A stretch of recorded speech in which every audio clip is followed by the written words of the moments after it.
سيدنا محمد وعلى آله وصحبه أجمعين.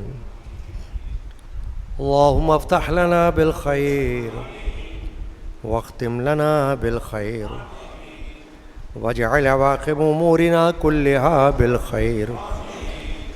اللهم إنا نسألك العفو والعافية في الدين والدنيا والآخرة. صلى الله تعالى على سيدنا محمد وعلى آله وصحبه أجمعين بحق لا إله نحمده ونصلي على رسوله الكريم. أعوذ بالله من الشيطان الرجيم. بسم الله الرحمن الرحيم.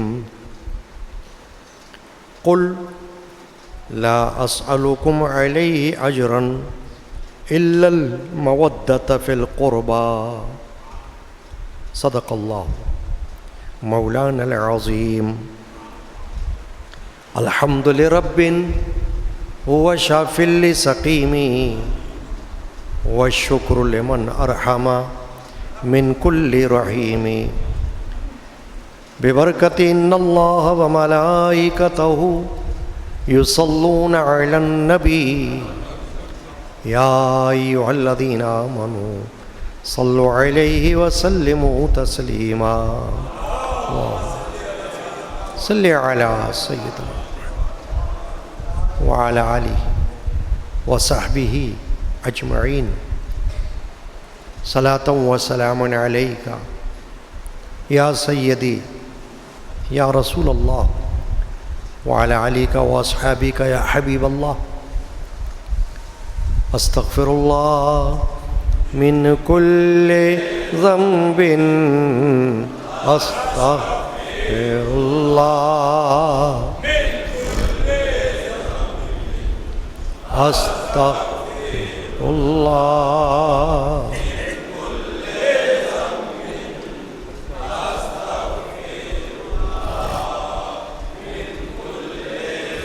ذنب وخطية وأتوب إليه. بسم الله الرحمن الرحيم. حسبي ربي جل الله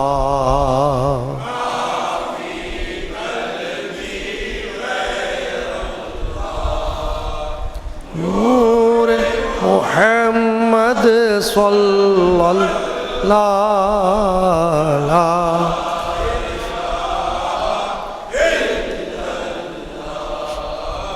حسبي ربي جل الله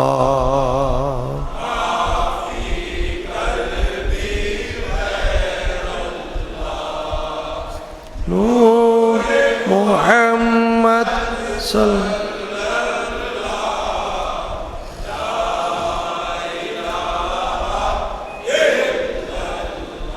عرض غلام فقیر ہے اب داخل رحمتوں ہم سب. ذکر قبول ہو یہ یا رب لا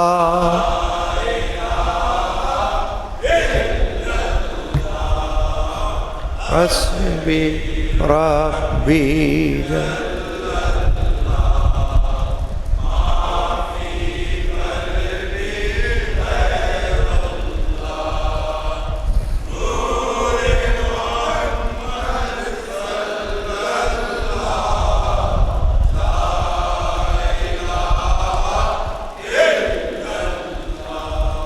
صلی اللہ علیہ یا رسول اللہ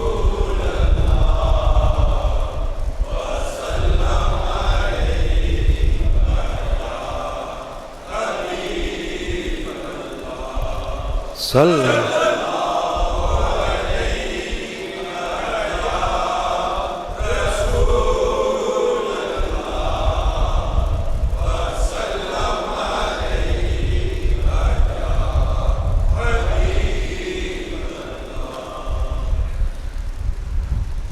حاضرین کرام، آج قدیمی مجالس یادگار شہادت حسینی کا سلسلہ جس میں شب عاشوراء ہے، اور انشاءاللہ تبارک و تعالی مختصراً شب عاشوراء کے اہم واقعات بیان میں آئیں گے۔ آج کی شب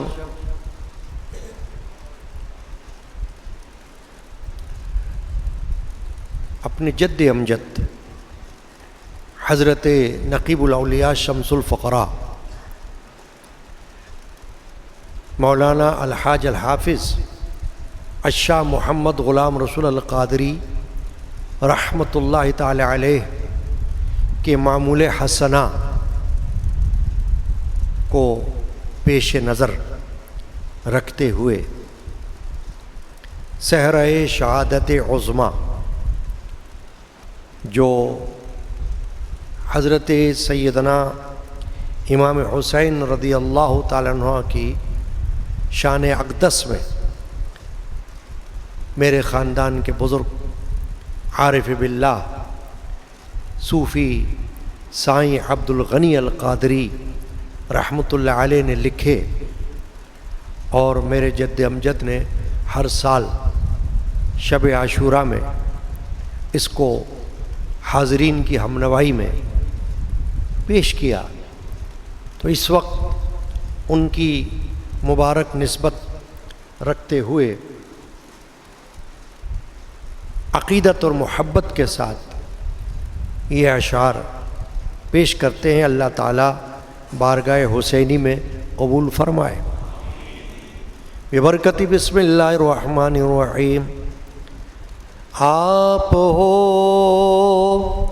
آل پیمبر یا حسین، آپ ہو آل پیمبر یا آپ ہو آل پیمبر جملہ امت کے ہو رہبر یا حسین، جملہ امت کے ہو رہبر یا سید شہداء کا صحرا خوشنما، سید شہداء کا صحرا خوشنما، آپ کے سر کیا ہے خوشتر یا حسین، آپ کے سر کیا ہے خوشتر، آپ ہو یا جملہ امت کے رہبر، صبر و تسلیم و رضا میں آپ کا، صبر و تسلیم و رضا میں آپ کون ہے دنیا میں ہم سر یا حسین، کون ہے دنیا میں ہم سر، آپ ہو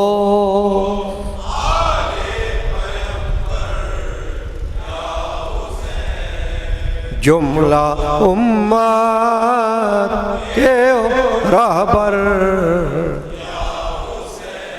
یوں تو دنیا میں ہے شہداء سینکڑوں، یوں تو دنیا میں ہے شہداء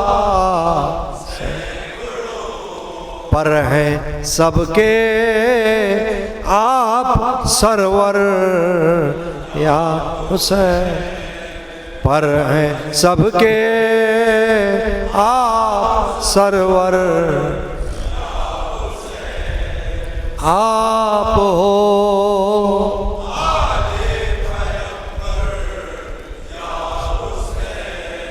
جملہ امت کے ہو رہبر، جملہ امت کو نہ کیوں کر فخر ہو، جملہ امت کو نہ کیوں کر فخر، آپ سا ان کا ہے رہبر یا حسین، آپ سا ان کا ہے رہبر، آپ ہو آل پیمبر، جملہ امت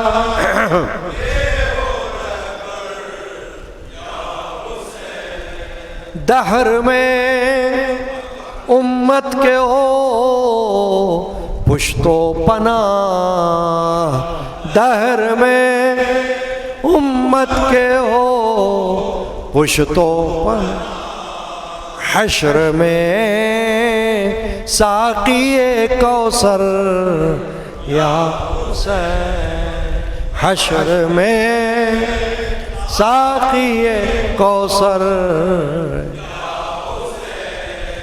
آپ ہو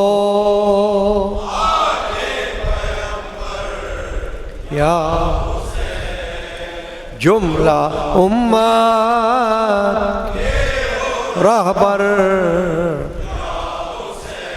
غوث ہیں نعلین بردار آپ کے، غوث نعلین بردار،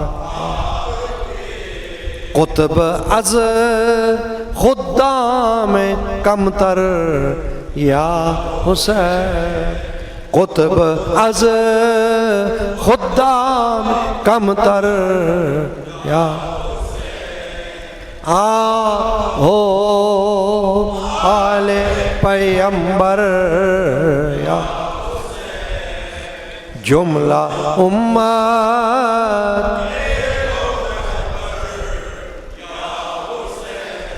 آپ ہو از شرف ممتاز درود، آپ ہو از شرف ممتاز درود، یہ ہے عزت تابہ محشر یا حسین، یہ ہے عزت تابہ محشر، آپ ہو آل پیمبر، جملہ امت اہل حلقہ اور غنی ہے ملتجی، اہل حلقہ اور غنی رحمت اللہ علیہ ہے ان پہ بھی ہو ظل اطہر یا حسین، ان پہ بھی ہو ظل اطہر، آپ ہو آل پیمبر، جملہ امت رہبر یا حسین، سبحان اللہ و بحمدہ، سبحان اللہ العلی العظیم۔ یہ جو ہم نے اشعار پڑھے یہ معمولی بات نہیں ہے، یہ ایک ایسا معمول حسنہ ہے جو سال ہا سال سے چلا آ رہا ہے۔ جیسے یہ مجالس سال ہا سال سے چلتی چلی آ رہی ہیں، ایسے ہی یہ کلام، یہ اشعار جو ہم نے پڑھے، یہ سالہ سال سے پڑھتے چلے آ رہے ہیں۔ ہمارے مشائخ نے ہمیں اس طرف لگایا، ان کا شکریہ، ان کا ہم پر احسان ہے، ورنہ ہماری زبان سے ایسے پائے کے الفاظ کہاں نکل سکتے ہیں؟ ہمارا ذہن، ہمارا دل اس طرف کہاں جا سکتا ہے؟ یہ انہی کا صدقہ ہے کہ انہوں نے ہمیں اس طرف راستہ دکھایا۔ اللہ تعالیٰ ان پر رحمتوں کا نزول فرمائے، آمین۔ قرآن مجید کے 25ویں پارے سورۃ الشورى کی آیت نمبر 23 ورس نمبر 23 کا ایک مختصر حصہ اس فقیر گناہگار نے تلاوت کیا۔ اللہ تبارک و تعالی جل شانہ عم نوالو نے اپنے نبی و رسول اور حبیب و محبوب سرکار دو عالم مغفر بنی آدم رحمت للعالمین شافع المذنبین علیہ تحیت و تسلیم سے ارشاد فرمایا، قل، آپ فرما دیجئے، لا اسألکم علیہ اجرا، میں اس پر تم سے کچھ اجرت نہیں مانگتا، الا المودۃ فی القربى، مگر قرابت کی محبت۔ یہ حصہ آیت شریفہ کا میں نے تلاوت کیا اور ترجمہ آپ نے سنا۔ اس پر کچھ گفتگو مقصود ہے۔ اللہ تبارک و تعالی نے جتنے انبیاء کرام دنیا میں بھیجے، ان سب کا اپنی اپنی قوموں سے، اپنی اپنی امتوں سے یہی ارشاد اور خطاب رہا ہے۔ قرآن مجید میں کئی پیغمبروں کا ذکر ملتا ہے انہی الفاظ کے ساتھ کہ ہم دعوت ارشاد و تبلیغ پر، دعوت دین اور دعوت حق پر تم سے کوئی معاوضہ، کوئی اجرت طلب نہیں کرتے۔ یعنی حضور نبی کریم صلی اللہ علیہ وآلہ وسلم سے قبل بھی جو انبیاء کرام دنیا میں مبعوث ہوئے، ان کی زبانی اللہ تعالیٰ نے یہی کچھ کہلوایا، اور یہ بہت بڑا فرمان ہے۔ اتنا بڑا کام، اتنا بڑا منصب، اتنی بڑی خدمت اور اتنی بڑی دعوت کا فریضہ انجام دیتے ہوئے بھی یہ فرمانا کہ ہم تم سے کوئی اجر نہیں مانگتے، کوئی معاوضہ نہیں مانگتے، یہی اللہ تبارک و تعالی نے سرکار دو عالم صلی اللہ علیہ وسلم سے بھی کہلوایا۔ آپ دیکھیں، قل، اللہ نے فرمایا آپ کہو، اپنی امت سے فرماؤ، اپنی قوم سے فرماؤ، تاکہ انہیں یہ پتہ چل جائے کہ تبلیغ رسالت اور ارشاد و ہدایت یہ اللہ کی طرف سے نبی کو فریضہ سونپا گیا ہے، اور وہ فی سبیل اللہ اس کو ادا کر رہے ہیں، اللہ کی راہ میں، تاکہ کوئی یہ نہ کہے کہ یہ سب کچھ کوئی درہم و دینار کے بدلے میں کر رہے ہیں، کوئی دنیا کے مال و دولت کے بدلے میں یہ فریضہ انجام دیا جا رہا ہے۔ یہ بہت بڑا پیغام ہے جو اللہ نے ماں قبل انبیاء کرام ان سے بھی کہلوایا اور خود رسول اکرم صلی اللہ علیہ وسلم سے بھی کہلوایا، اور یہی فرمان ہمیشہ کے لیے قرآن میں نازل ہو گیا تاکہ ہر وقت لوگوں کو پتہ چل جائے کہ دین اسلام کی تبلیغ پر کوئی قیمت نہیں ہو سکتی۔ تبلیغ دین، ارشاد و ہدایت کا کوئی معاوضہ ادا نہیں کر سکتا۔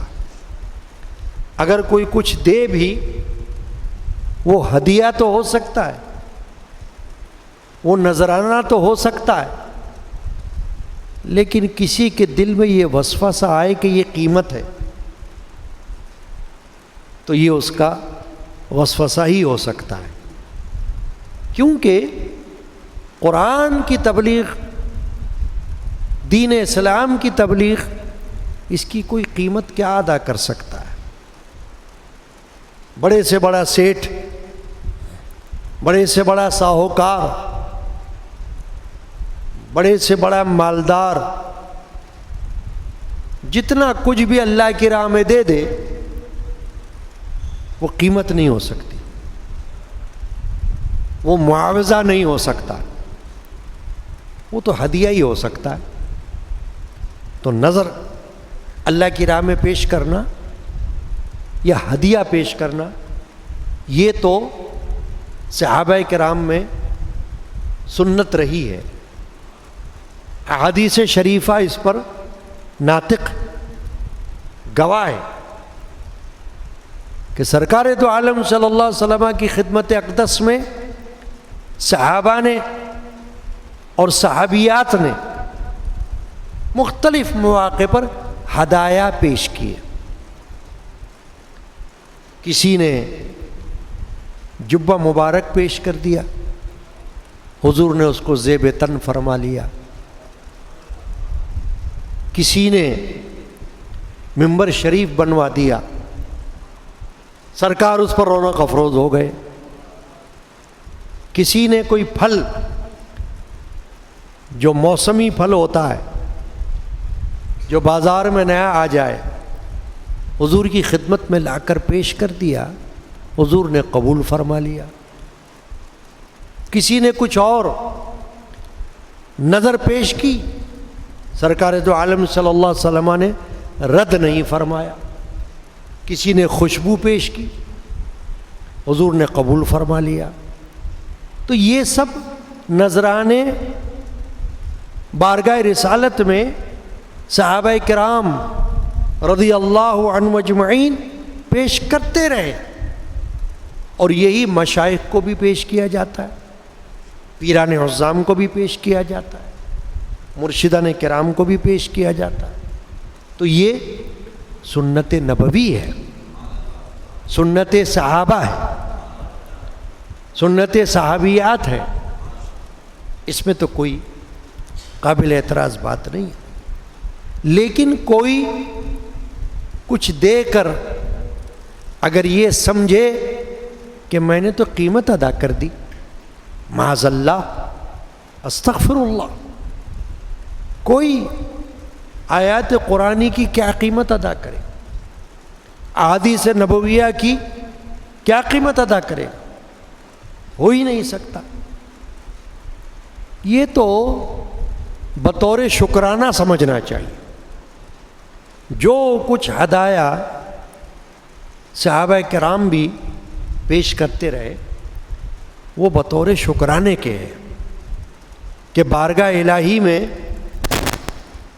اللہ تبارک و تعالی نے جو کچھ ان کو عطا فرمایا اس میں سے انہوں نے اللہ کی راہ میں خوشنودی الہی کی خاطر بارگاہ نبوی میں پیش کر دیا۔ یہ جو آیت شریفہ کا حصہ ہے جو میں نے ابھی تلاوت کیا، اس پر نظر رکھیے۔ رسول اللہ صلی اللہ علیہ وسلم یہ فرماتے ہیں، قل لا اسألکم علیہ اجرا، آپ فرما دو اے رسول، میں اس تبلیغ پر، اس رشد و ہدایت پر، اس تعلیم پر تم سے کوئی اجر کا سوال نہیں کرتا، اجرت کا سوال نہیں کرتا، مجھے تم سے کچھ نہیں چاہیے، اپنا مال اپنے پاس رکھو بھلے، الا المودۃ فی القربى، ہاں سوائے اس کے کہ میری تمہارے ساتھ قرابت داریاں ہیں۔ قبیلہ قریش میں سے نسب کے حوالے سے بھی نبی اکرم مغفر بنی آدم صلی اللہ علیہ وسلم کی رشتہ داریاں قریش میں جڑی ہوئی تھی، کہیں نہ کہیں سے کسی نہ کسی کا شجر نسب سرکار دو عالم صلی اللہ علیہ وسلم سے جا کر مل جاتا تھا۔ کچھ واسطوں سے حضور اکرم صلی اللہ علیہ وسلم سے جا کر نسب نامہ لوگوں کا ملتا رہا ہے، رشتہ داریاں ہوتی رہی ہیں، عہد جاہلیت سے چلی آئی اور اسلام کے بعد بھی ہوتی رہی۔ تو نبی اکرم صلی اللہ علیہ وسلم نے اس طرف توجہ دلائی کہ میں تم سے روپیہ، پیسہ، مال و دولت اپنی خدمت پر نہیں مانگ رہا، نہ مجھے تم دو، لیکن اتنا تو کر سکتے ہو اور کرنا چاہیے کہ میری اور تمہاری جو قرابت داری ہے اس کا خیال کرو، یعنی میرا احترام، میری عزت، میرا ادب، میرے منصب کا جو تقاضا ہے اس کا خیال قرابت داری کی وجہ سے کرو، یعنی رشتہ داری کا پاس کرو، قرابت داری کا تو پاس کرو، یا اس سے بھی تم گئے گزرے ہو گئے کہ تم جو رشتہ ہے رحم کا رشتہ، جس کو صلہ رحمی کہتے ہیں، ارحام رحم کی جمع ہے، یعنی جو رشتے پیٹ سے ہوتے ہیں، جو رشتے خون سے ہوتے ہیں، ان رشتوں کا احترام کیا تم بھول گئے؟ کیا تم یاد نہیں رکھ رہے؟ اسی کو دیکھ لو کہ میرا اور تمہارا کوئی تعلق بنتا ہے، کوئی رشتہ داری بھی بنتی ہے، قرابت داری بنتی ہے، اس کو نظر میں رکھو اور مجھے تنگ نہ کرو، نہ ستاؤ، نہ ایذا دو، نہ جھٹلاؤ، اس کا خیال کرو کہ میری تمہاری قرابت داری ہے۔ الا المودۃ فی القربى کا معنی صحابہ نے بھی اور مفسرین نے بھی یہی کیا کہ قرابت کی محبت، اور پھر جب قرابت کی محبت کا سوال آ گیا تو پھر نبی اکرم علیہ الصلوۃ والسلام سے جو رشتہ داریاں آگے بڑھی، یعنی آل رسول، اولاد رسول صلی اللہ علیہ وسلم، یہ جو قرابت داریاں ہیں ان کا خیال، ان سے محبت، یہ تقاضائے ایمانی ہے۔ جو بندہ، جو مرد یا عورت اپنے آپ کو مومن کہے، ایمان والا کہے، اور وہ نبی اکرم علیہ الصلوۃ والسلام کی قرابت داری کا پاس نہ رکھے، اس کا ایمان ہی نہیں ہے۔ جب رسول اللہ صلی اللہ علیہ وسلم کی قرابت کا سوال آئے گا تو پھر رسول اللہ صلی اللہ علیہ وسلم سے جو قرابتیں نکل رہی ہیں اس میں حضرت علی شامل ہیں، حضرت خاتون جنت شامل ہیں، حضور کی تمام اولاد پاک شامل ہیں، آل رسول شامل ہیں، اور حسنین کریمین شامل ہیں۔ ان سب سے محبت یہ ایمان کا تقاضا ہے، ورنہ ایمان نامکمل۔ محمد کی محبت دین حق کی شرط اول ہے، صلی اللہ علیہ وسلم۔ محمد کی محبت دین حق کی شرط اول ہے، اسی میں ہو اگر خامی تو سب کچھ نامکمل ہے۔ محمد کی محبت، یہی آیت شریفہ میں توجہ دلائی گئی ہے کہ محبت، قرابت داری کی محبت، رشتہ داری کی محبت، نسب کی محبت، اور وہ تعلق جو رسول اللہ صلی اللہ علیہ وسلم کا ہے اور پھر ان کے بعد ان کی آل اولاد کا ہے، اس کی محبت، اس کو پیش نظر رکھو، سامنے رکھو۔ حضور کی آل اولاد سے اس لیے محبت کرو کہ رسول اکرم صلی اللہ علیہ وسلم کو ان سے پیار ہے، وہ حضور کی آل ہے، حضور کی اولاد ہے، اہل بیت ہے، سرکار دو عالم صلی اللہ علیہ وسلم کے گھر والے ہیں، اہل بیت اطہار۔ اہل بیت کا معنی ہی یہ ہے گھر والے، تو چونکہ گھر والوں کو تعلق ہے رسول اللہ صلی اللہ علیہ وسلم سے، تو رسول اللہ صلی اللہ علیہ وسلم کی ذات پاک تو وہ ہے کہ آل رسول تو بہت بڑا درجہ ہے۔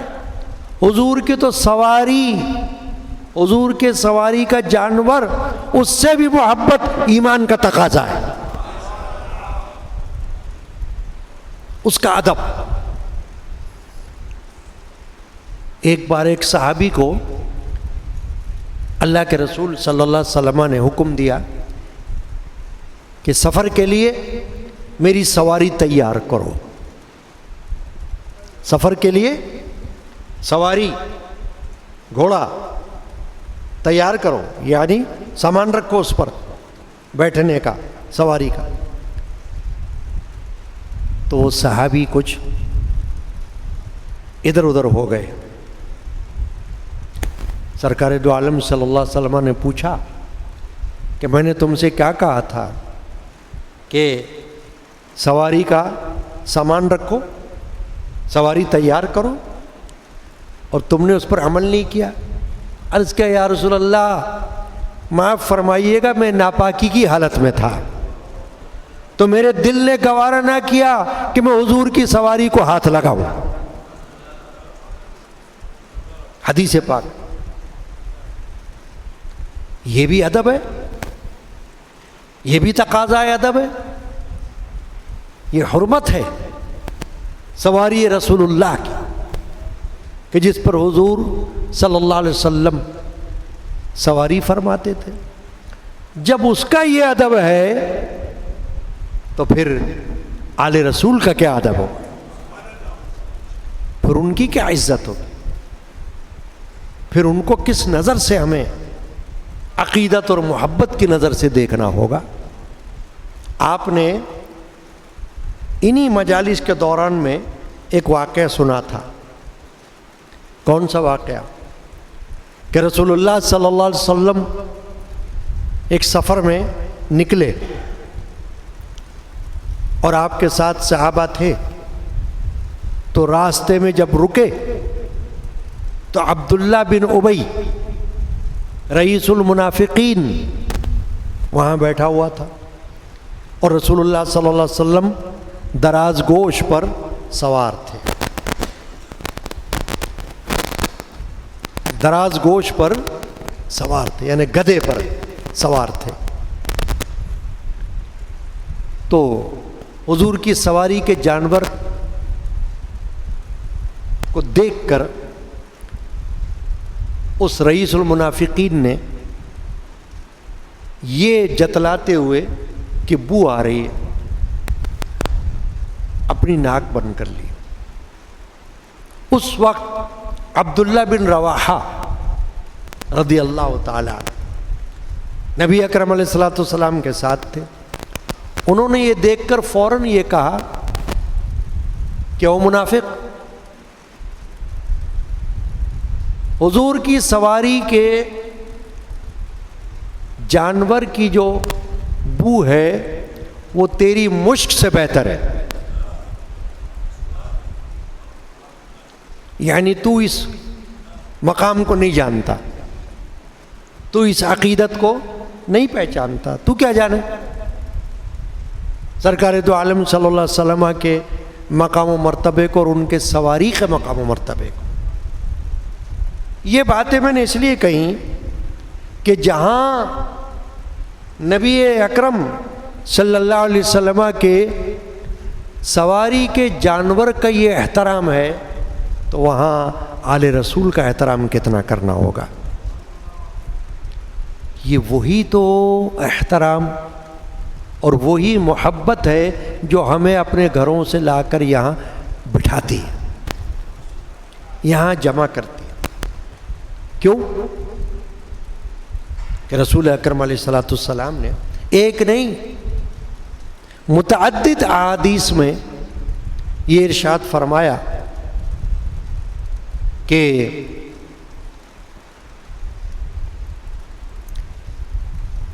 حسین منی وانا من الحسین، حسین مجھ سے ہے اور میں حسین سے ہوں۔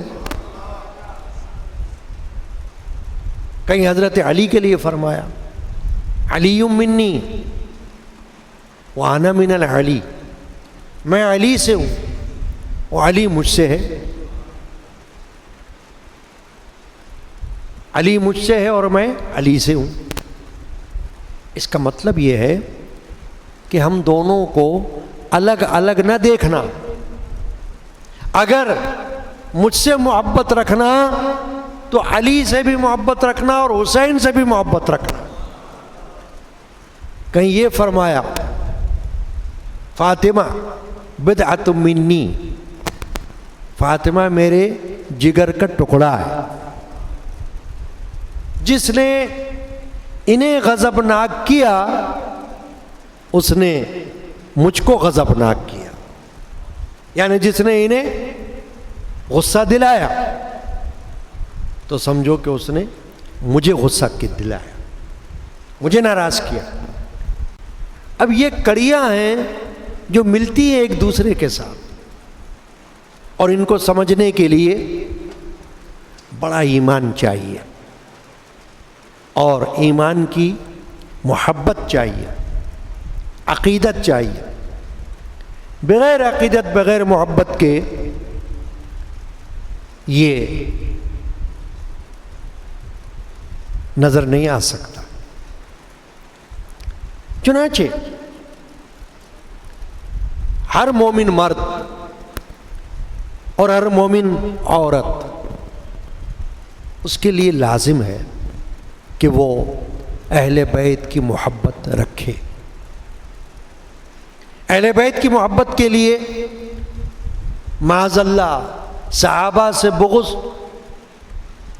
یا ان سے دشمنی کی کوئی ضرورت نہیں، کیونکہ ان کی محبت بھی لازم ہے۔ اور ہم اہل سنت و جماعت، ہمیں اللہ تعالیٰ نے یہ شرف بخشا، یہ سعادت عطا فرمائی کہ ہم ایک طرف اہل بیت کی کشتی میں سوار ہیں، کیونکہ حضور علیہ الصلوۃ والسلام نے اہل بیت کو سفینہ نوح قرار دیا ہے۔ سفینہ نوح کا معنی حضرت نوح علیہ السلام کی کشتی، جس کا قرآن میں ذکر ہے کہ جو لوگ اس کشتی میں سوار ہوئے ان کو اللہ نے نجات عطا فرمائی،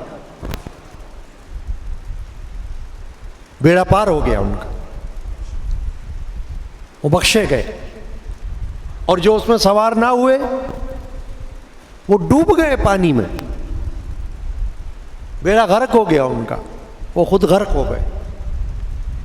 تو اللہ کے رسول صلی اللہ علیہ وسلم نے یہ فرمایا کہ میری اہل بیت، میرے گھر والے، میری آل اولاد، یہ سب تمہاری طرح ایسی مثال رکھتے ہیں جیسے حضرت نوح علیہ السلام کی کشتی۔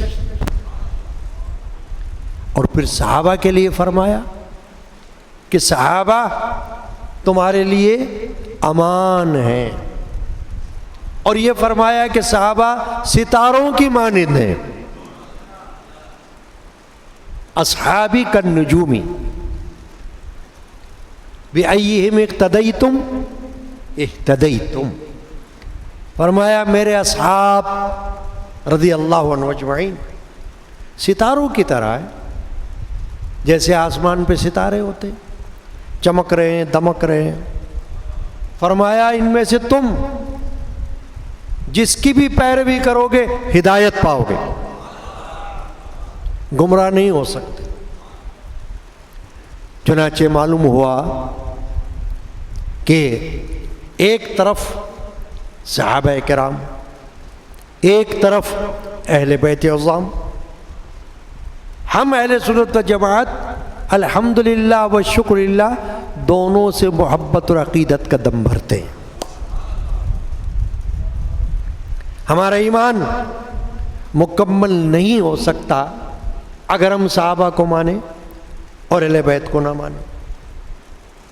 ہمارا ایمان مکمل نہیں ہو سکتا اگر ہم اہل بیت کو مانیں اور صحابہ کو نہ مانیں۔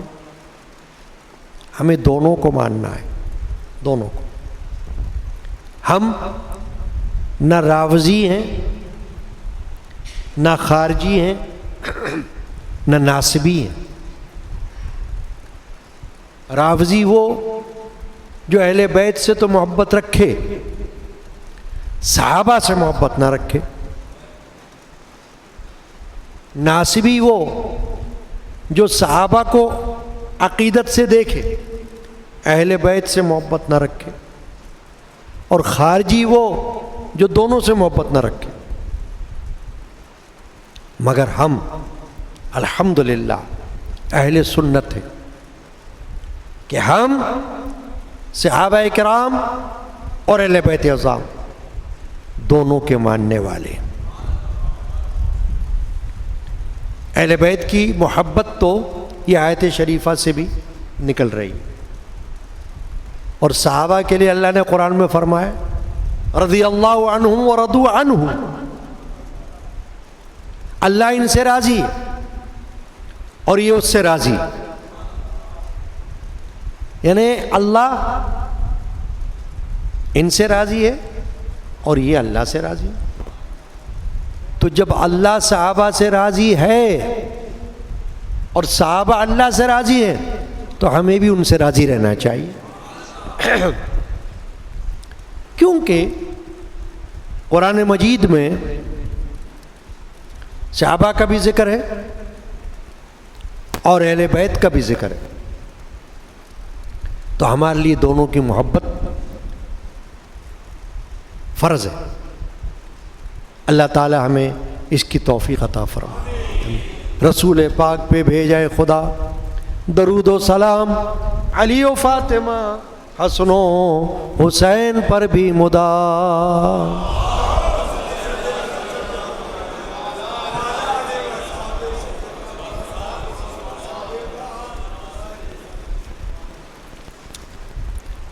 حضرت سیدی مرشدی مولانا الشاہ محمد غلام رسول القادری رحمۃ اللہ علیہ کی مدح حسینی کے چند اشعار پیش کرتے اور پھر شب عاشورہ کے واقعات کی طرف چلیں گے۔ ببرکتی بسم اللہ الرحمن الرحیم۔ فدا لے نبی نے کر دیا امت پہ سر اپنا، فدا لے نبی نے کر دیا امت پہ سر، غم امت میں دے ڈالا ہے دل اپنا، جگر اپنا، غم امت میں دے ڈالا ہے دل اپنا، لٹایا گھر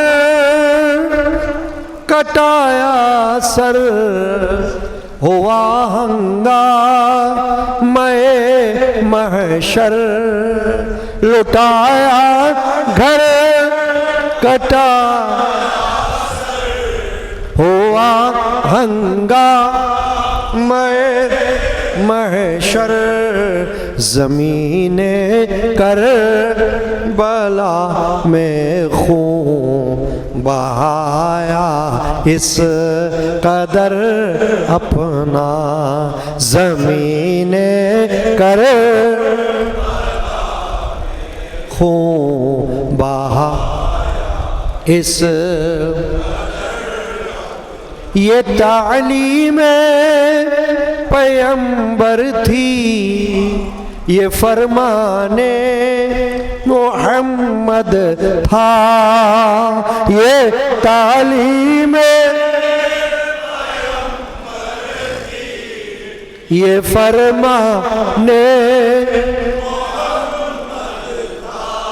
مٹے سب کچھ رہے باقی، نشان دین مگر اپنا، مٹے سب کچھ رہے باقی، نشان دین، دیا سر سید شہداء نے راہ حق میں خوش ہو کر، دیا سر سید شہداء نے راہ حق میں خوش، دعا امت کو دی رکھ کر تہے شمشیر سر اپنا، دعا امت کو دی رکھ کر تہے شمشیر سر، نہ کیوں قربان کرے ہم نام پر ایسے شہیدوں کے، نہ کیوں کرے ہم نام پر ایسے کہ دل اپنا جان اپنی اور سارا مال و زر اپنا، دل اپنا جان اپنی اور سارا مال، اٹھائی فکر ناموسِ نبوت میں وہ تکلیفیں، اٹھائی فکر ناموس نبوت میں وہ تکلیف، کیا قربان علی اصغر اور اکبر سا پسر اپنا، کیا قربان علی اصغر اور اکبر سا غلام قادری رحمت اللہ علیہ نور اللہ مرقد۔ دیکھیے ہمارے مشائخ نے کیسا کچھ لکھا، کیا کیا کچھ لکھا، کیا کیا کچھ پڑھا، کیا کیا کچھ پڑھایا اور کیا کیا کچھ سنایا۔ ہم جتنا شکر ادا کریں کم ہے کہ آج ہم انہی کا لکھا ہوا، انہی کا دیا ہوا پیش کر رہے ہیں۔ غلام قادری ہر دم غم شاہ شہیداں میں، غلام ہر دم غم شاہ دل مضطر رہا کرتا ہے ہر سو نوحہ گر اپنا، دل مضطر رہا کرتا ہے ہر سو نوحہ گر اپنا، فدا آلے کر دیا امت پہ، غم امت میں دے ڈالا ہے جگر اپنا۔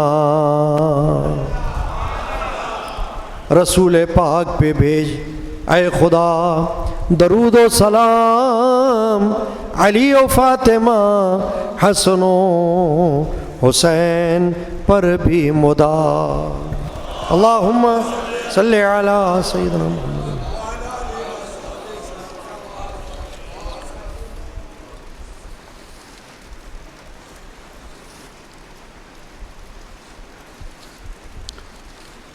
آج شب عاشورہ ہے اور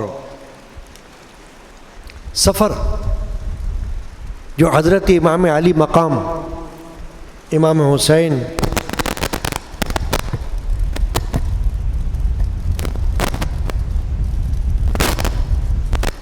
رضی اللہ تعالی عنہ نے اختیار فرمایا، میدان کربلا کی طرف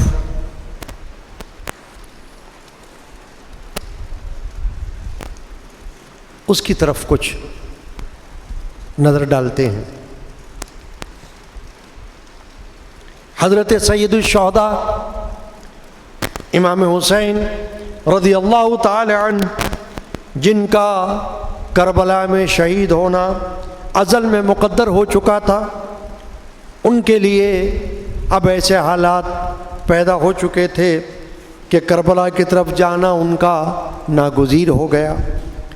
حضرت مسلم بن عقیل رضی اللہ تعالیٰ عنہ کے خطوط آنے کے بعد امام علی مقام کو کوفیوں کی درخواست قبول کرنے میں کوئی معقول عذر باقی نہ رہا، تو آپ عراق جانے کے لیے تیار ہو گئے۔ جب مکہ والوں کو آپ کی تیاری کا علم ہوا تو انہوں نے آپ کا عراق کی طرف جانا پسند نہ کیا۔ جلیل القدر صحابہ حضرت عبداللہ بن عباس، حضرت عبداللہ بن عمر، حضرت جابر، حضرت ابو سعید خدری جیسے صحابہ رضی اللہ عنہم اجمعین آپ کی طرف آئے اور عرض کیا کہ آپ کوفہ ہرگز نہ جائیں، کیونکہ وہاں کے لوگ قابل اعتبار نظر نہیں آتے۔ انہوں نے آپ کے والد حضرت علی کرم اللہ وجہ الکریم اور آپ کے بھائی حضرت امام حسن رضی اللہ تعالی عنہ کے ساتھ جو بے وفائی کی، تو ان کا حاکم ان پر مسلط ہے اور اسی کی حکومت قائم ہے۔ جان لیجئے کہ کوفہ والے آپ کو جنگ و جدال کے لیے بلا رہے ہیں۔ ہمیں اندیشہ ہے کہ وہ لوگ آپ کو دھوکہ دیں گے، جھٹلائیں گے اور آپ کو بے یار و مددگار چھوڑ دیں گے۔ حضرت امام نے فرمایا کہ میں اللہ سے خیر طلب کرتا ہوں، دیکھیے کیا ہوتا ہے۔ حضرت عبداللہ بن زبیر رضی اللہ تعالی عنہما نے جب آپ سے سفر عراق کو ملتوی کرنے کے لیے کہا تو آپ نے فرمایا کہ میں نے اپنے والد گرامی حضرت مولا علی کرم اللہ تعالی الکریم سے ایک حدیث سنی ہے کہ ایک مینڈھا مکہ معظمہ کی حرمت کو حلال کر دے گا، تو میں وہ مینڈھا نہیں بننا چاہتا۔ اور یہ بھی روایت ہے کہ جب عبداللہ بن زبیر نے اس سفر سے روکنے کے لیے اصرار کیا اور کہا کہ آپ مسجد حرام میں رہیے، میں آپ کی مدد کے لیے لوگوں کو جمع کر لوں گا، تو آپ نے فرمایا کہ اگر ایک بالشت بھر میں اس مسجد کے باہر قتل کیا جاؤں تو واللہ میں اس سے بہتر سمجھتا ہوں کہ ایک بالشت بھر مسجد کے اندر قتل کیا جاؤں۔ بخدا اگر میں حشرات الارض کے کسی سوراخ میں بھی چھپوں گا تو لوگ مجھے وہاں سے بھی نکال لیں گے، اور جو سلوک میرے ساتھ کرنا چاہتے ہیں وہ کریں گے۔ غرض کے بڑے بڑے صحابہ کرام آپ کو اس سفر سے روکنے کے لیے اصرار کرتے رہے اور کوشش کرتے رہے کہ آپ مکہ معظمہ سے تشریف نہ لے جائیں، مگر ان کی کوششیں کارآمد نہ ہوئیں، یہاں تک کہ امام علی مقام 3 ذی الحجہ 60 ہجری کو اپنے اہل بیت اور خدام کل 82 نفوس کے ساتھ مکہ شریف سے عراق کے لیے روانہ ہو گئے۔ رسول پاک پہ بھیجائے خدا درود و سلام، علی و فاطمہ حسن و حسین پر بھی مدام۔ اللہم صلی علی محمد۔ اس سفر میں حضرت امام علی مقام امام حسین رضی اللہ عنہ کے ساتھ 3 صاحبزادے ہمراہ تھے۔ حضرت علی اوسط جن کو امام زین العابدین کہا جاتا ہے، یہ حضرت شہر بانو کے وطن سے تھے۔ اس وقت ان کی عمر 22 سال تھی، یعنی نوجوان تھے لیکن بیمار تھے۔ اور آپ کے دوسرے صاحبزادے علی اکبر تھے جو یعلا بنت ابی مرہ کے شکم سے ہیں، ان کی عمر 18 سال تھی، یعنی وہ بھی نوجوان تھے۔ یہ کربلا میں شہید ہوئے۔ امام علی مقام کے تیسرے فرزند جن کو علی اصغر کہا جاتا ہے، شیر خوار، ان کی والدہ قبیلہ بنی قزاعہ سے تھی، اور آپ کے ساتھ ایک صاحبزادی حضرت سکینہ بھی ہمراہ تھی، جن کی نسبت حضرت قاسم کے ساتھ ہوئی تھی جو حضرت امام حسن کے صاحبزادے تھے۔ اس وقت ان صاحبزادی کی عمر 7 سال کی تھی۔ ان کی والدہ امراء القیس ابن عدی کی دختر قبیلہ بری کلب سے تھی۔ ان کا عقد پھر بعد میں حضرت مصعب بن زبیر رضی اللہ عنہ کے ساتھ ہوا، یعنی کربلا میں حضرت قاسم کے ساتھ حضرت سکینہ کی نکاح کی جو روایت کہیں کہیں نظر آتی ہے وہ غلط، کیونکہ وہاں کربلا میں کوئی نکاح قائم نہیں ہوا۔ اور حضرت امام حسین کے ساتھ 2 ازواج موجود تھیں، ایک شہر بانو اور دوسری حضرت علی اصغر کی والدہ۔ اور حضرت امام حسن رضی اللہ عنہ کے 4 نوجوان صاحبزادے، حضرت قاسم، حضرت عبداللہ، حضرت عمر اور حضرت ابو بکر، امام علی مقام کے ہمراہ تھے، جو چاروں کربلا میں شہید ہوئے۔ اور حضرت علی کرم اللہ وجہ الکریم کے 5 فرزند، حضرت عباس بن علی، حضرت عثمان بن علی، حضرت عبداللہ بن علی، حضرت محمد بن علی اور حضرت جعفر بن علی، حضرت امام علی مقام کے ساتھ تھے۔ سب نے کربلا میں شہادت پائی۔ اور حضرت عقیل کے فرزندوں میں سے حضرت مسلم، وہ تو امام علی مقام کے کربلا پہنچنے سے پہلے ہی شہید ہو چکے تھے کوفہ میں۔ اور 3 فرزند حضرت عبداللہ، حضرت عبد الرحمن اور حضرت جعفر حضرت امام کے ہمراہ کربلا میں حاضر ہوئے اور وہاں شہید ہوئے۔ حضرت جعفر طیار کے دو پوتے حضرت محمد اور حضرت عون حضرت امام کے ہمراہ حاضر ہوئے میدان کربلا میں اور وہاں شہید ہوئے۔ ان کے والد کا نام عبداللہ بن جعفر ہے اور حضرت امام حسین رضی اللہ عنہ کے حقیقی بھانجے ہیں۔ ان کی والدہ کا نام حضرت زینب جو حضرت امام علی مقام کی سگی بہن ہے۔ صاحبزادگان اہل بیت میں سے کل 17 حضرات امام علی مقام کے ہمراہ مرتبہ شہادت سے سرفراز ہوئے، اور حضرت امام زین العابدین، عمر بن حسن، محمد بن عمر بن علی اور دوسرے کم عمر صاحبزادے ان کو قیدی بنایا گیا۔ حضرت امام حسین رضی اللہ تعالی عنہ جب مکہ شریف سے باہر نکلے تو حاکم مکہ عمر بن سعید کے حکم سے ایک فوجی دستے نے شہر سے باہر آ کے آپ کو روکا اور چاہا کہ آپ واپس ہو جائیں۔ حضرت امام نے واپس ہونے سے انکار کیا۔ نتیجہ یہ ہوا کہ دونوں طرف سے کچھ مار پیٹ ہوئی۔ آپ کے ساتھی بڑی بہادری سے فوجی دستہ کی مزاحمت کو روکنے پر تیار تھے، اس لیے ان لوگوں کو ہٹنا پڑا اور قافلہ آگے روانہ ہو گیا۔ رسول پاک پہ بھیجائے خدا درود و سلام علی و فاطمہ حسن و حسین پر بھی مدام۔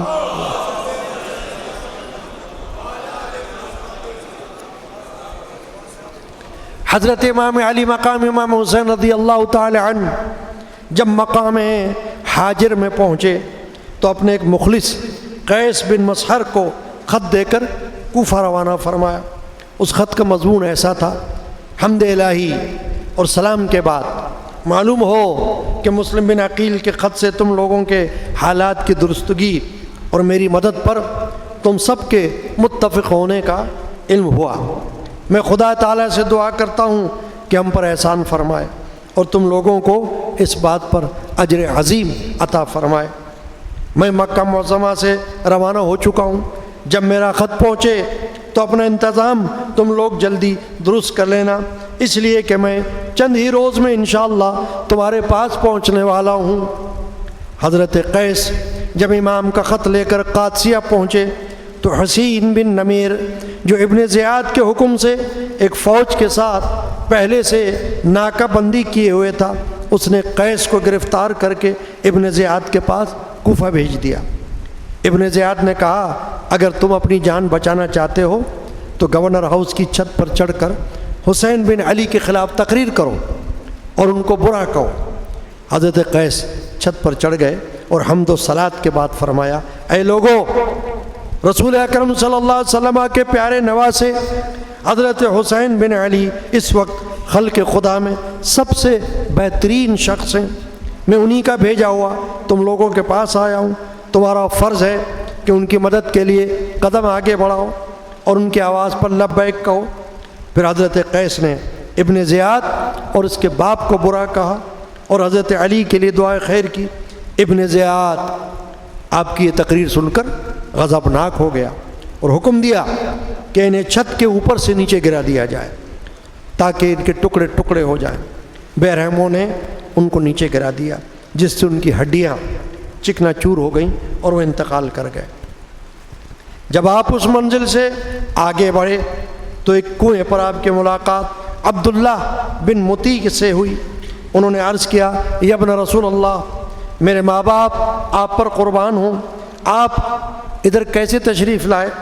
حضرت امام نے اپنے آنے کی وجہ بیان کی۔ انہوں نے کہا کہ میں آپ کو خدا کی قسم دیتا ہوں کہ آپ حرمت اسلام، حرمت رسول اور حرمت عرب کو ضائع نہ کیجیے۔ کوفہ ہرگز نہ جائیں، وہاں آپ شہید کر دیے جائیں گے۔ حضرت نے فرمایا کہ ہمیں تو وہی مصیبت پہنچ سکتی ہے جو اللہ تعالیٰ نے ہمارے لیے مقدر فرما دی ہے۔ رسول پاک پہ بھیجائے خدا درود و سلام علی و فاطمہ حسن و حسین پر بھی مدام۔ اللہ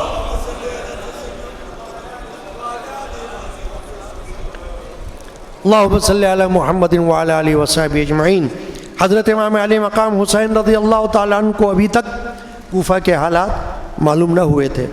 جب آپ مقام سالبیہ میں پہنچے تو بکیر بن مشعبہ اسدی کے ذریعے آپ کو معلوم ہوا کہ مسلم بن عقیل اور ہانی بن عروہ دونوں کو شہید کر دیا گیا اور ان کی لاشوں کے پاؤں میں رسیاں باندھ کر بازاروں میں گھسیٹا گیا۔ اس دردناک خبر کو سن کر آپ نے بار بار ان للہ و انا الیہ راجعون پڑھا۔ قافلہ آگے بڑھتا رہا اور ابھی تک سب لوگوں کو حضرت مسلم کی شہادت کی خبر نہ تھی۔ جب آپ مقام زبالہ میں پہنچے تو اسی جگہ پر آپ نے پورے قافلے والوں سے فرمایا کہ ہمیں یہ دردناک خبر ملی ہے کہ مسلم بن عقیل کو شہید کر دیا گیا اور ہماری اطاعت کے دعوے داروں نے ہمیں چھوڑ دیا ہے، لہذا جو شخص تم میں سے اب واپس جانا چاہے وہ جا سکتا ہے، ہماری طرف سے اس پر کوئی زور اور الزام نہیں۔ بہت سے عرب جو راستے میں آپ کے ساتھ ہوئے تھے اس اعلان کے سنتے ہی دائیں بائیں روانہ ہو گئے اور زیادہ تر وہی لوگ باقی رہ گئے جو مدینہ طیبہ سے آپ کے ساتھ آئے تھے۔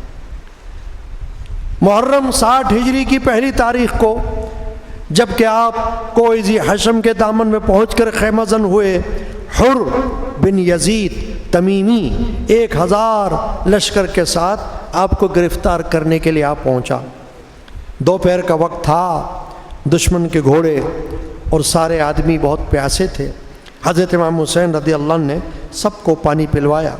غالباً اس ہمدردی کے سبب حر آپ سے کچھ کہنے کی جرت نہ کر سکا، یہاں تک کہ جب ظہر کی نماز کا وقت آ گیا اور اذان دی گئی تو آپ نے حمد و صلات کے بعد حر اور اس کی فوج کو مخاطب کرتے ہوئے ارشاد فرمایا، اے لوگو، میں اللہ تعالیٰ کی بارگاہ میں تمہارے سامنے اپنی صفائی پیش کرتا ہوں کہ میں اس وقت تک تمہاری طرف نہیں آیا جب تک کہ تمہارے خطوط میرے پاس نہیں پہنچے کہ آپ ہماری طرف آئیے، کیونکہ ہمارا کوئی امام نہیں، شاید آپ کے سبب ہم لوگوں کو اللہ تعالیٰ ہدایت پر جمع فرما دے۔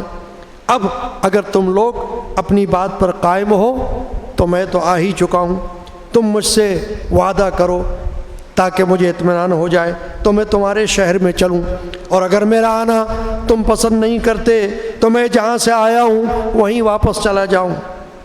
آپ کی اس تقریر کے بعد خاموشی رہی، کسی نے کوئی جواب نہ دیا۔ آپ نے حر سے پوچھا کہ کیا تم ہمارے ساتھ نماز پڑھو گے یا الگ پڑھو گے؟ حر نے کہا کہ آپ امامت فرمائیے، ہم آپ کے پیچھے نماز پڑھیں گے۔ چنانچہ ایسا ہی ہوا، دونوں طرف کے لوگوں نے حضور کے پیچھے نماز ادا کی۔ اس کے بعد آپ اپنے خیمہ میں تشریف لے گئے۔ جب عصر کا وقت آیا تو حضرت امام علی مقام نے اپنے ساتھیوں کو حکم دیا کہ روانہ ہونے کے لیے تیار ہو جائیں۔ پھر خیمہ سے باہر تشریف لائے اور اس وقت بھی دونوں گروہوں نے آپ کے پیچھے نماز پڑھی۔ نماز کے بعد پھر آپ نے مجمع کی طرف رخ فرمایا اور حمد و صلات کے بعد فرمایا، اے لوگو، اگر تم تقوی اختیار کرو گے اور حق والوں کا حق پہچانو گے تو اللہ تعالیٰ کی خوشی حاصل کرو گے۔ جو تم پر ظلم اور زیادتی کے ساتھ حکومت کرتے ہیں، ہم اہل بیت نبوت ان کے مقابلہ میں خلافت کے زیادہ مستحق ہیں، لیکن اگر تم لوگ ہمیں پسند نہیں کرتے اور ہمارے حق کو نہیں پہچانتے اور تمہاری رائے اس کے خلاف ہو گئی جو تمہارے خطوط سے ظاہر ہے تو میں واپس چلا جاؤں گا۔ حر نے کہا، بخدا ہمیں نہیں معلوم وہ خطوط کیسے تھے جن کا آپ ذکر فرما رہے ہیں۔ تو آپ نے خطوط کے تھیلے کو منگوا کر سب کے سامنے الٹ دیا۔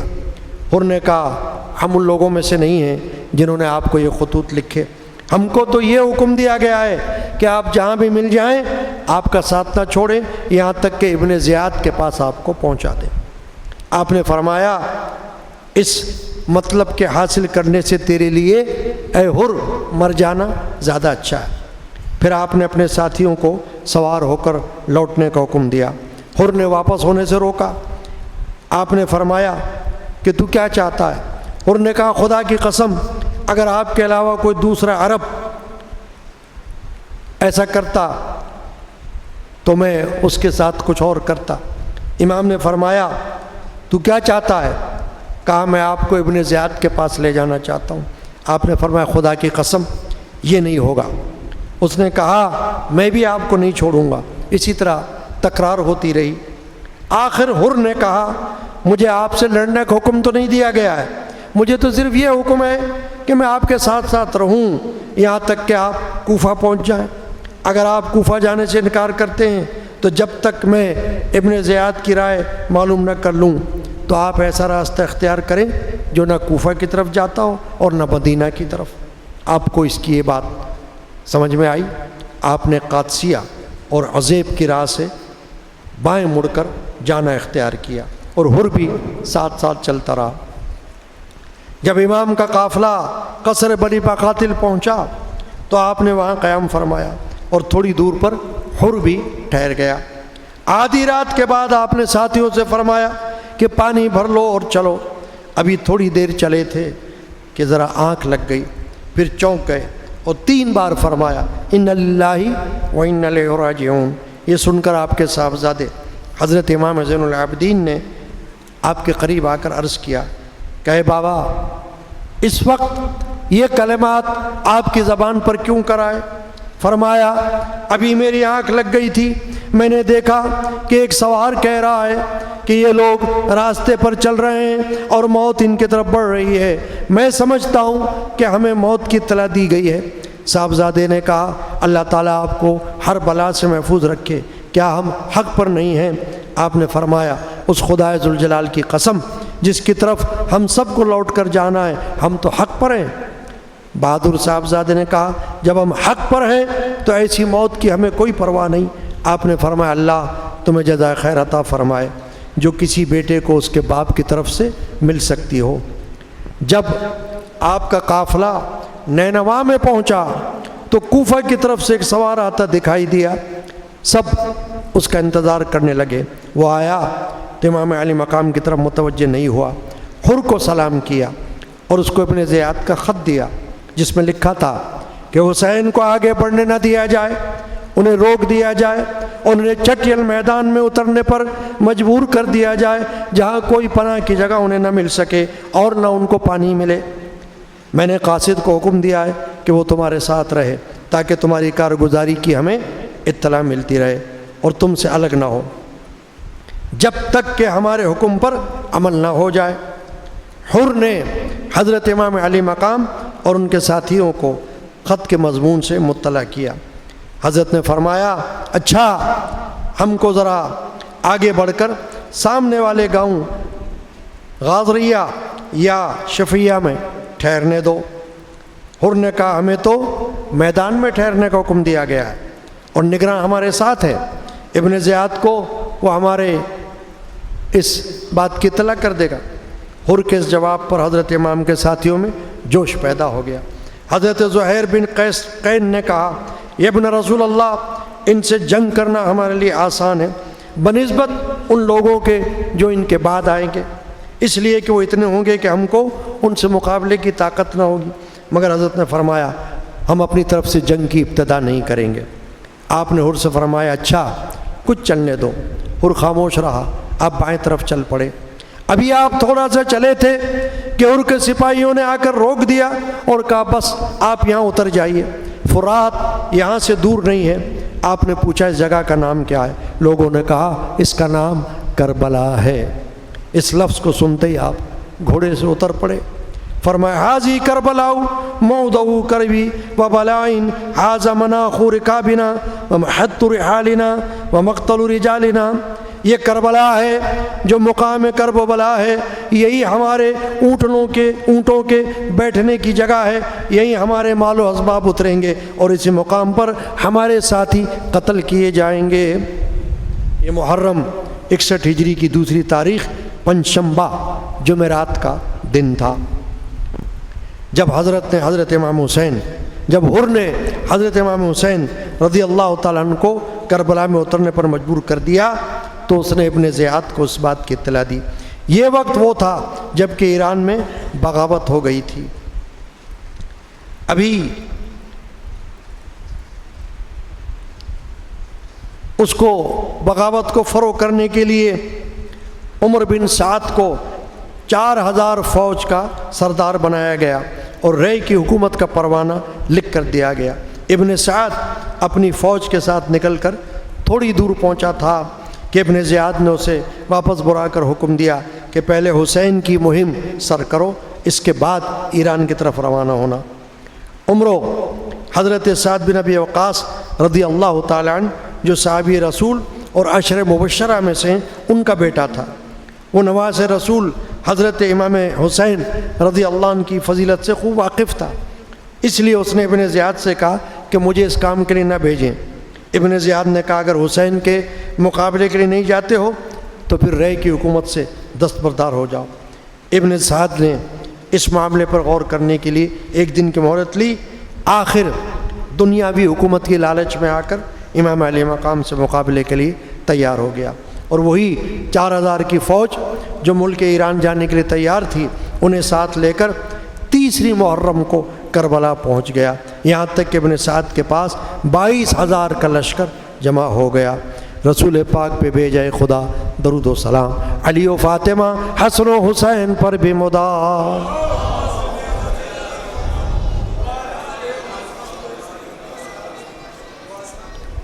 کتنی حیرت کی بات ہے کہ حضرت امام علی جدی علیہ السلام کے ساتھ کل 82 آدمی جن میں بیویاں اور بچے ہیں، اور پھر جنگ کے ارادے سے بھی نہیں آئے، اسی لیے جنگ کا سامان بھی نہیں رکھتے تھے، مگر اہل بیت نبوت کی شجاعت اور بہادری کا ابن زیاد کے دل پر اتنا اثر تھا کہ ان کے مقابلے کے لیے 22,000 کا لشکر جرار بھیج دیا۔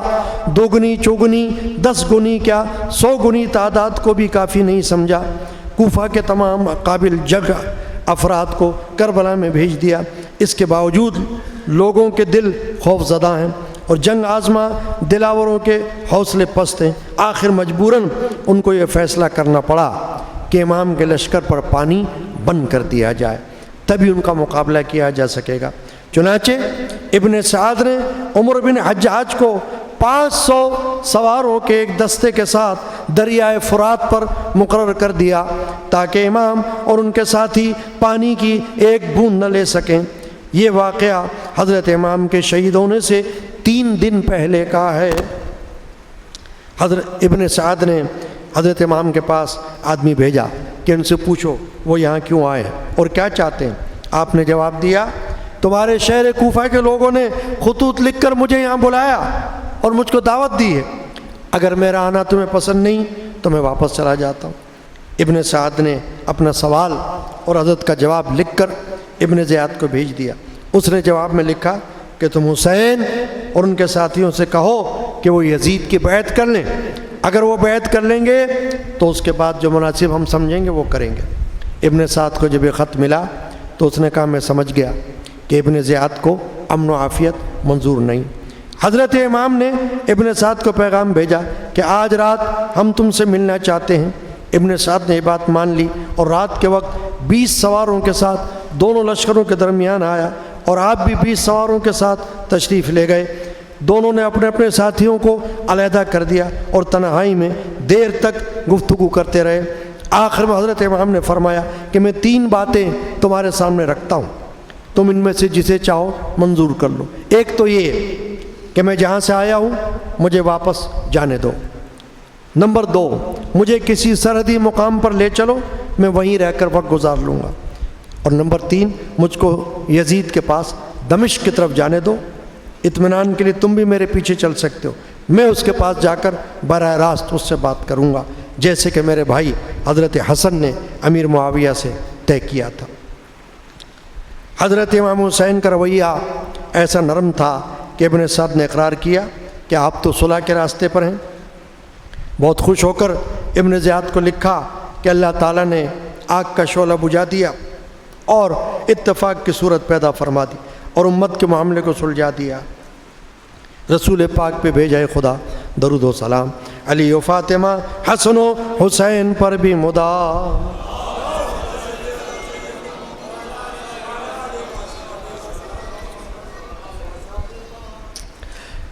حضرت امام علی جدی علیہ السلام نے اپنے ساتھیوں کو جمع کیا اور ان کے سامنے تقریر فرمائی۔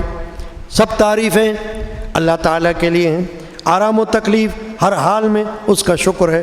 اے اللہ، میں تیرا شکر بجا لاتا ہوں، تو نے ہمیں نبوت کی عزت عطا فرمائی، قرآن کا علم اور ان کی سمجھ عطا فرمائی، اس کی سمجھ عطا فرمائی، اور سننے والے کان، دیکھنے والی آنکھیں اور دل آگاہ کی نعمتوں سے مالا مال فرمایا۔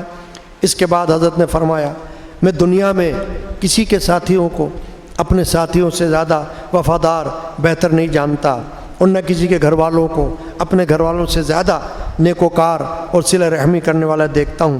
اللہ تعالیٰ تم سب کو میری طرف سے جزائے خیر عطا فرمائے۔ سنو، میں یقین رکھتا ہوں کہ ان دشمنوں کے ہاتھوں کل ہماری شہادت ہے۔ میں تم سب کو بخوشی اجازت دیتا ہوں کہ رات کا اندھیرا چھایا ہوا ہے، اسی میں تم لوگوں کا جی چاہے تو جہاں چاہو چلے جاؤ، میری طرف سے تم پر کوئی الزام نہیں۔ یہ لوگ میرے قتل کے در پہ ہیں، جب مجھے قتل کر لیں گے تو پھر کسی دوسری طرف متوجہ نہیں ہوں گے۔ امام علی مقام کی تقریر سن کر سب سے پہلے حضرت عباس، پھر آپ کے دوسرے بھائی، بیٹے، بھتیجے، بھانجے، سب نے بیک زبان ہو کر کہا کیا ہم اس لیے جلے جائیں یا امام کہ آپ کے پاس زندہ رہیں؟ اللہ تعالیٰ ہمیں ایسا برا دن نہ دکھائے۔ امام نے پکار کر کہا اے اولاد عقیل، مسلم کا قتل ہونا تمہارے لیے کافی ہے، تم چلے جاؤ، میں تم کو اجازت دیتا ہوں۔ ان لوگوں نے بھی کہا خدا کی قسم ہم سے یہ ہرگز نہ ہوگا، بلکہ ہم تو آپ کے ساتھ دشمن سے مقابلہ کریں گے، یہاں تک کہ اپنی جانیں آپ پر قربان کر دیں گے۔ حضرت مسلم بن اوسجہ اسدی کھڑے ہوئے اور کہا ہم آپ کو چھوڑ کر چلے جائیں، یہ ہم سے ہرگز نہیں ہو سکتا، خدا کی قسم میں ان دشمنوں سے نیزے کے ساتھ جنگ کروں گا یہاں تک کہ میرا نیزہ ان کے سینوں میں ٹوٹ جائے، اور تلوار چلاؤں گا جب تک کہ اس کا قبضہ میرے ہاتھ میں رہے۔ خدا کی قسم اگر میرے پاس ہتھیار نہ ہوں گے تو میں پتھر مار کر دشمنوں سے لڑوں گا، اور اس طرح میں اپنی جان آپ پر نچھاور کر دوں گا۔ رسول پاک پہ بھیجے خدا درود و سلام، علی و فاطمہ حسن و حسین پر بھی مدام۔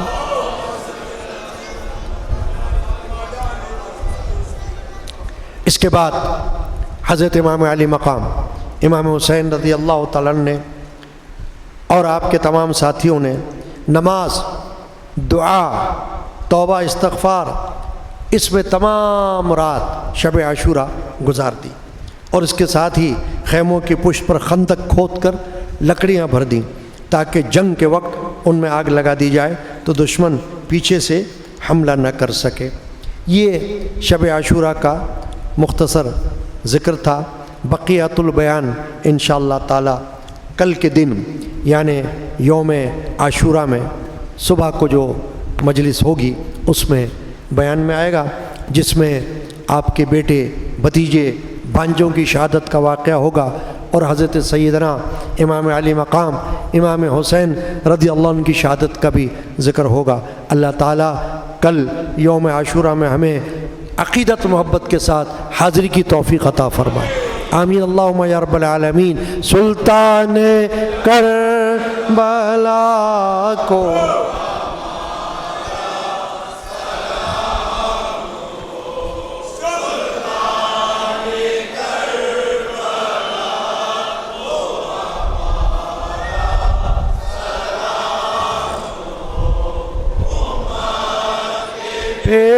پیشوا کو رحمت خدا کی شاہ شہیداں کی روح پر، ملت کے مقتدا کو ہمارا سلطان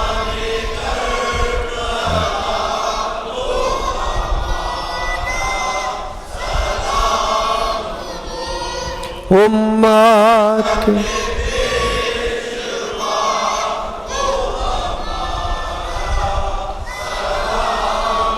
رنج و بلا میں شکر خدا کا ادا کیا، اس دافع بلا کو ہمارا سلطان نے کر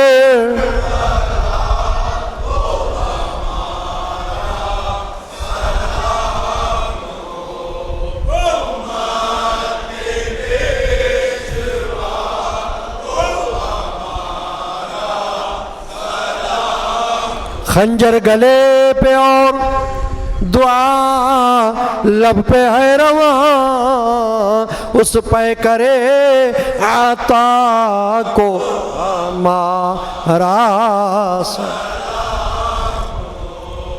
سلطان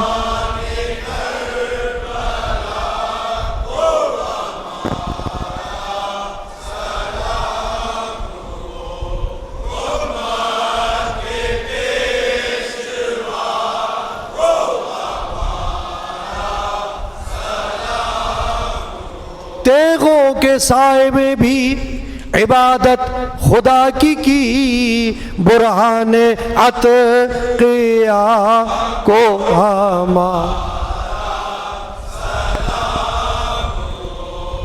سلطان کر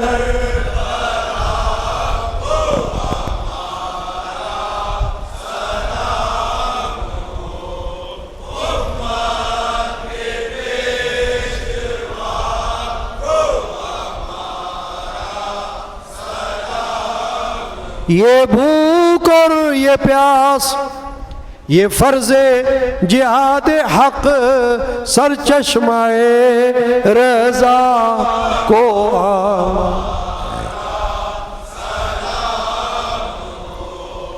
سلطان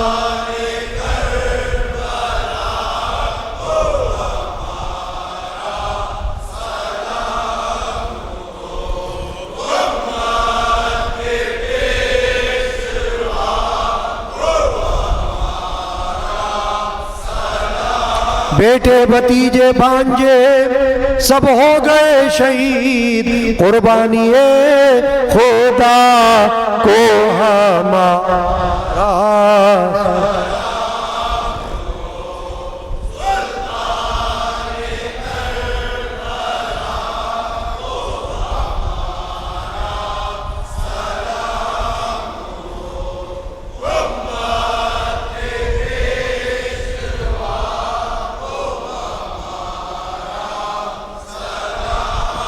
سر دے دیا مگر نہ دیا ہاتھ غیر کو، اس عین حق نما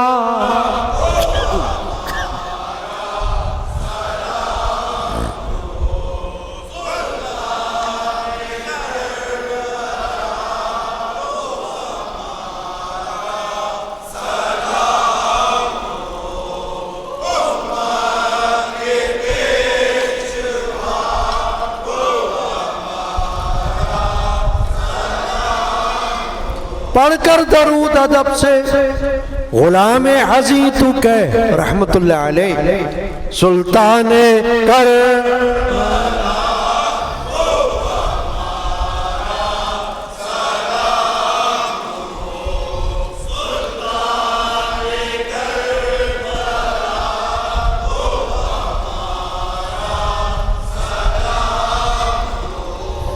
امت کے پیشوا کو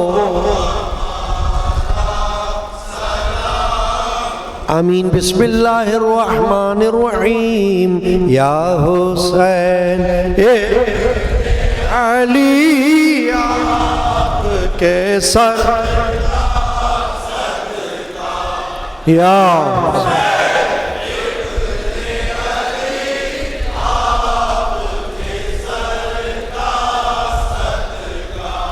آپ کے جو دو سخا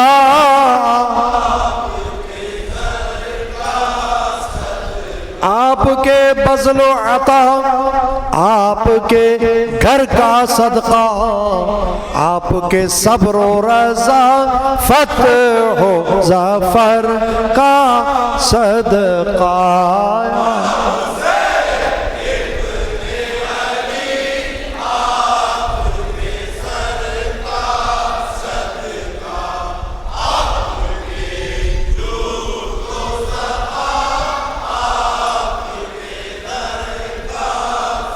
آپ کے درد بھرے قلب و جگر کا صدقہ، آپ کی عشق و محبت کی نظر کا صدقہ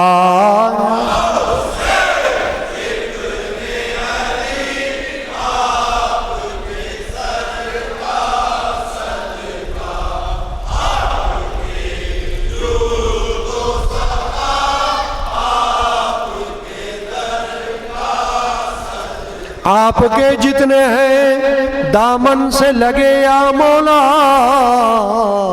حاجتیں سب کی ہوں درگاہ الہی سے روا۔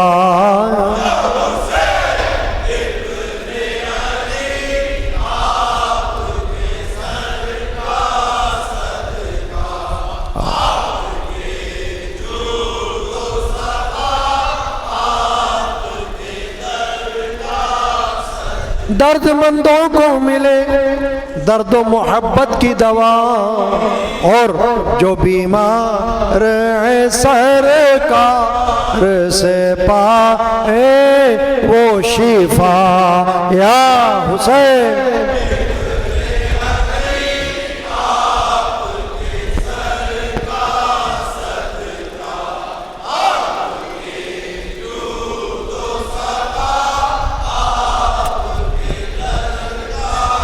آمین اللہم یا رب العالمین بجاہ سید الانبیاء والمرسلین۔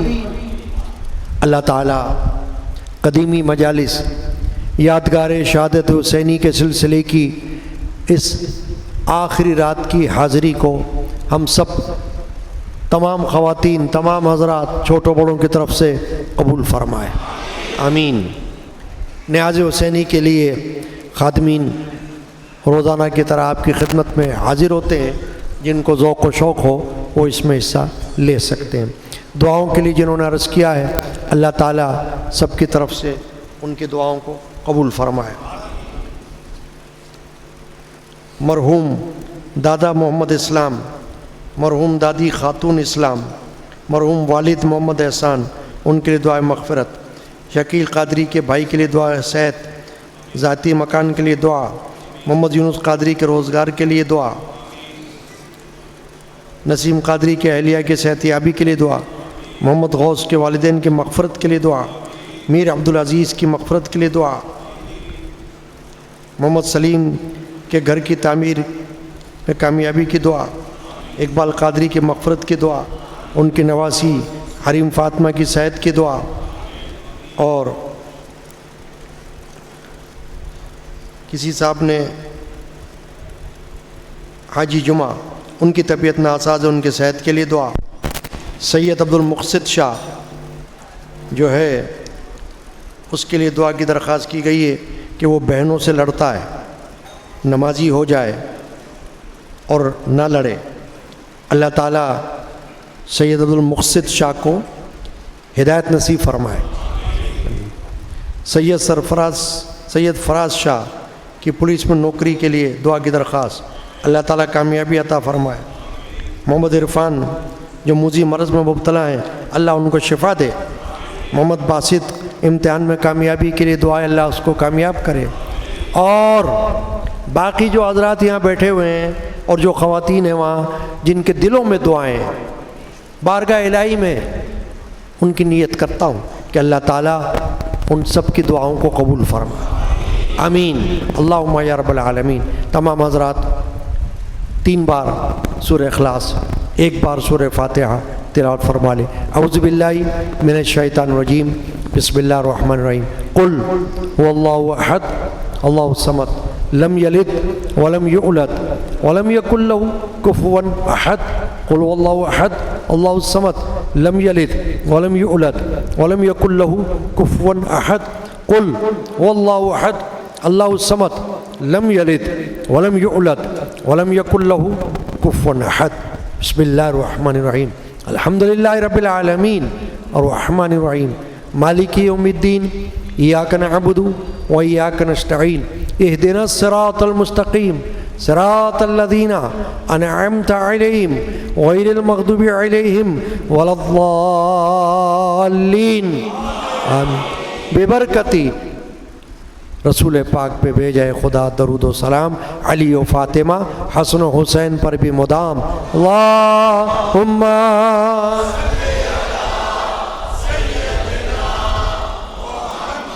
وعلا وصحابہ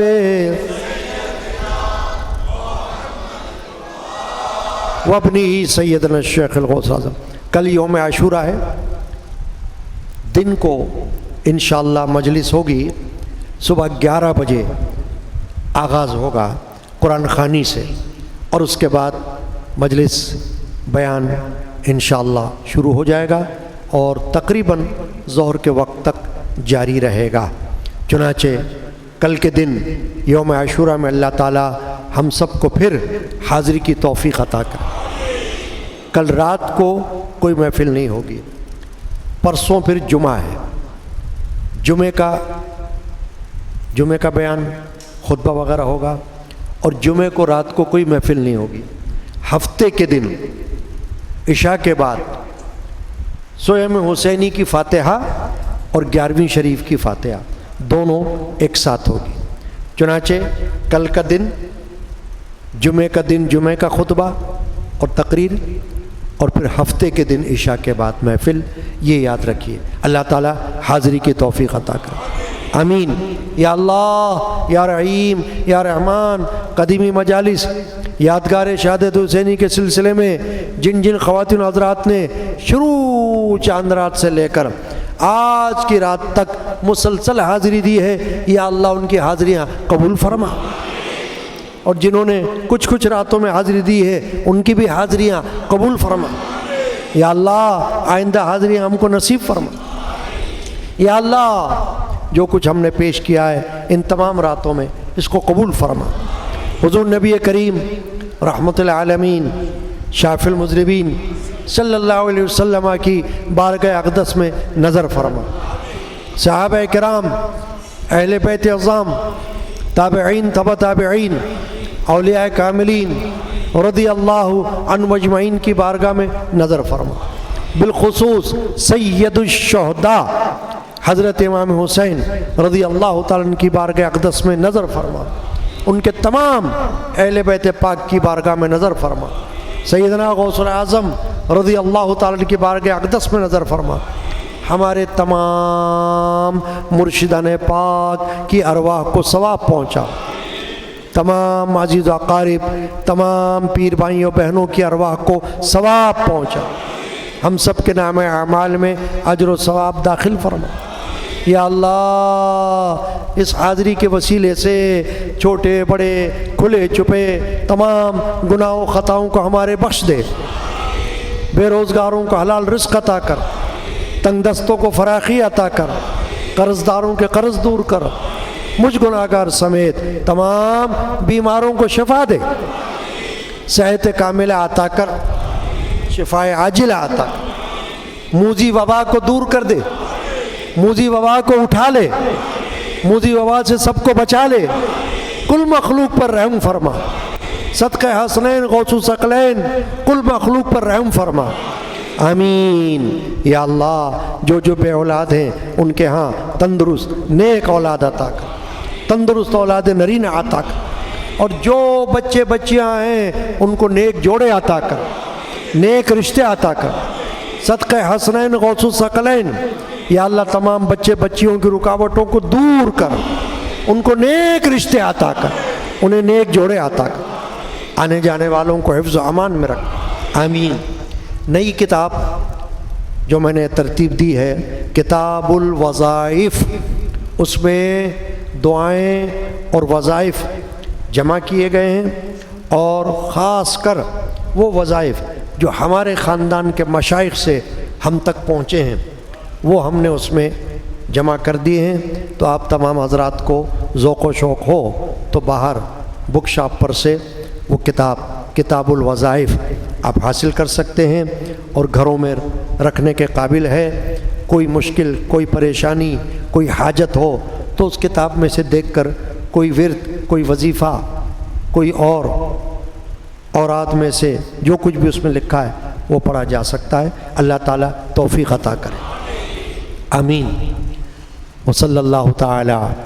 ہاں، جن حضرات نے چاند رات سے لے کر آج تک نظر و نیاز میں حصہ لیا، جو آپ تک پہنچتی رہی ہے، شربت ہو یا دوسری کھانے والی نیاز ہو، جو کچھ بھی جن کے تعاون خیر سے، اور جن نے خود بخود، ہماری طرف سے کوئی زبردستی ہوتی نہیں ہے، نہ ہم نے کسی کو کہا کہ تم یہ کرنا تم یہ کرنا، جن لوگوں کو اللہ نے خود شعور بخشا، جن لوگوں کو اللہ نے خود توفیق عطا فرمائی، انہوں نے خود آگے بڑھ کر پیشکش کی اور اس میں حصہ لیا ہے۔ اللہ تعالیٰ سے دعا کرتا ہوں کہ اللہ تعالیٰ ان کو سید الشہداء کا صدقہ عطا فرمائے، امام علی مقام کے صدقے میں ان کو خیر و برکت عطا فرمائے، انہیں فراخی اور کشادگی عطا فرمائے، کبھی ان کو تنگدست نہ فرمائے۔ اللہ تعالیٰ ان کو ہمیشہ خوشحال رکھے، ہمیشہ خوشحالی عطا فرمائے۔ اور اسی طرح اس قادری مسجد اور خانقاہ قادریہ میں، خانقاہ قادریہ علمیہ میں جو جو محافل مجالس ہوتی ہیں اس میں بڑھ چڑھ کر حصہ لینے کی نظر و نیاز میں ان کو توفیق عطا کرے۔ آمین آمین آمین۔ صلی اللہ تعالی علی سیدنا مولانا محمد وعلی آلہ وصحبہ وأهل بيته أجمعين برحمتك يا أرحم الراحمين بحق لا إله إلا الله۔ مزار شریف پر